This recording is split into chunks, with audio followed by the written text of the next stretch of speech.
Hi lovely friends, it's Margaret, and today I'd like to talk about whether or not it is possible to read too many books. So, if you are on Twitter, I'm not gonna link or show the tweet that the person put up because I don't even know if I could find it at this point. Anyways, it's probably somewhere in my mentions or in my timeline. But I don't want to contribute to people piling on them because they thought, who knows why they said what they said, but they said something along the lines of if you are reading, there's such a thing as reading too many books in a year because you're not getting the most, or you're not learning from them, or something along those lines. Here, let me see. I'll read it. Let me just pull it up and I'll read it. I'm just not gonna show you who it's from. So the tweet is, I read 80 books in 2020. Oh really? So what did you learn from them? Cricket sounds. Stop this in 2021. Stop reading to accumulate and compete over the number you've read. Read like you're eating, savor the author's words, digest properly so you can discuss if the time comes. And so many people have been dunking on this person because they're definitely trying to gatekeep reading. However, there are some thoughts that I do think come out of that discussion and what we have said. So I wanted to talk about them. From the get-go, let's just establish that I kind of disagree with them because I think people should be allowed to read however much or whatever they want to read. Well, there are some books that maybe tells me something about you if you've read them, but I think people should be allowed to explore fiction however suits them. But it does kind of make me think of some of the expectations that we find on BookTube and some of the things that I see people struggling with when they are not fast readers or not someone who read a lot in a month, or when you have a low month.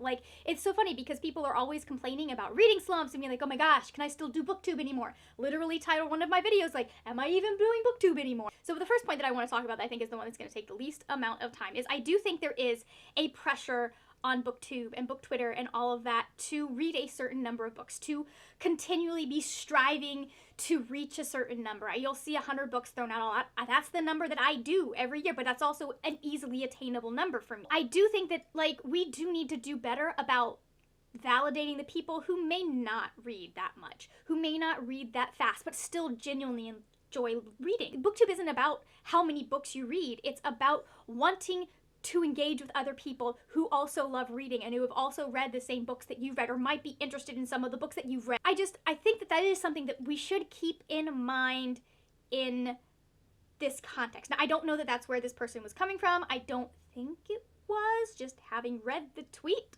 But I think that is something to keep in mind, that there are a lot of people that will express guilt or express disappointment that they are not reading a certain number, that they are not reaching the high numbers that a lot of people tend to talk about. They're not, setting their Goodreads goal.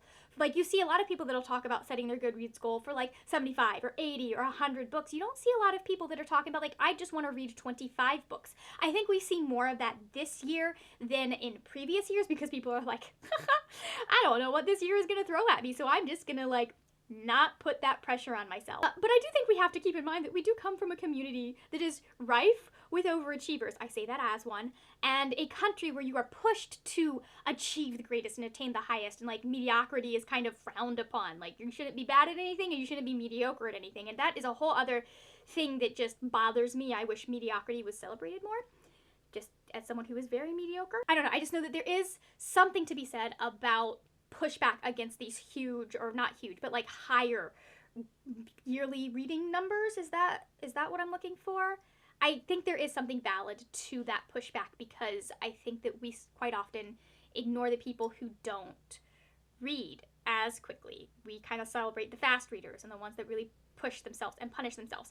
That said, I do think that reading is very subjective and personal, and there are so many different factors that go into how much a person reads in a year. I feel people need to be allowed, for the most part, to read and engage with books in the way that they want to. I don't think that's something that can be dictated by outside community. Now, I'm not going to go into the conversation about needing to read critically, because I do think that is something that is also very important, is reading things critically and paying attention when critical input is put into a book. You know, I think there are a lot of books that are very popular that have very harmful things in them because people read for escapism and don't necessarily think about that. But I think that when that is pointed out, when that is something that someone brings up, you do need to pay attention to that and think about it. This video isn't about, you know, critical reading and why we should pay attention to things in books. That may be a later discussion that I do, because I'd like to do more of these. But I do think that, like, give people room to be who they want to be as a reader. That's just basically my entire point in this video, I guess. I, like I said, naturally read pretty close to 100 books every year. Sometimes I'm cramming at the end of the year.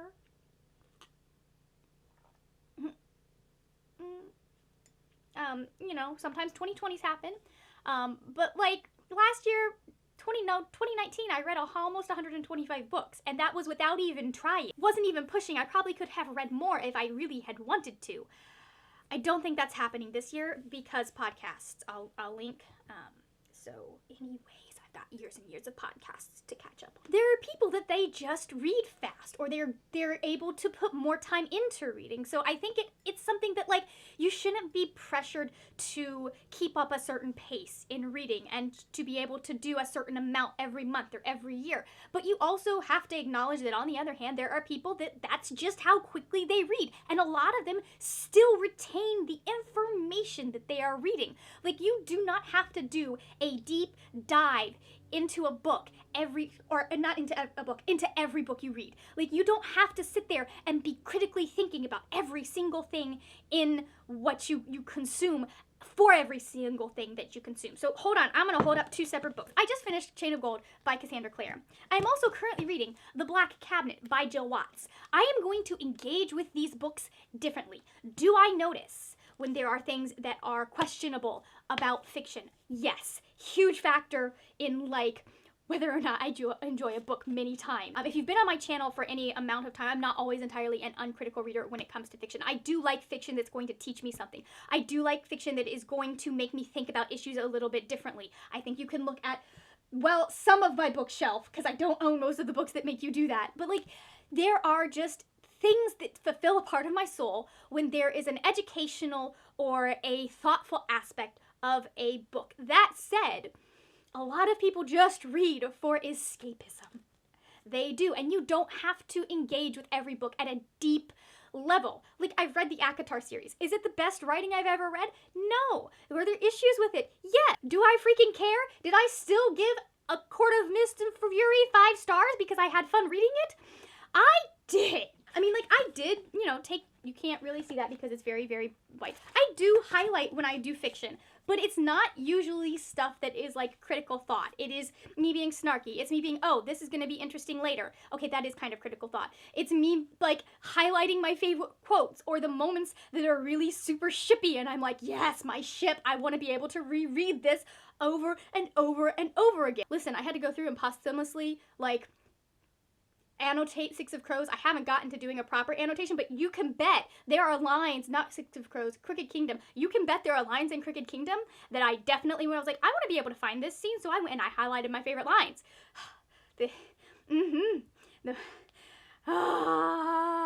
Yeah. I flew through this book. I just sat and read it over, hold on, well, that's not going to be accurate because I forgot to put my timer on, but I've read this in maybe like 6, 7, 8 hours. This took me, when I finally sat down to read it, took me a day to read most of. Like, less than a day because I had other things I needed to do. However, this one I have been working on since, dear Bookly, why did I not have you? I am 65 pages into this book. I just got through part 1. I am taking a lot more time with this one. I am highlighting things and making note of things that I want to be able to go back to and remember. This is taking a lot more of my brain power because it is nonfiction, and I'm trying to make sure that I understand it as best as possible. You don't have to engage with every single book the same amount of effort and same level of effort and introspection.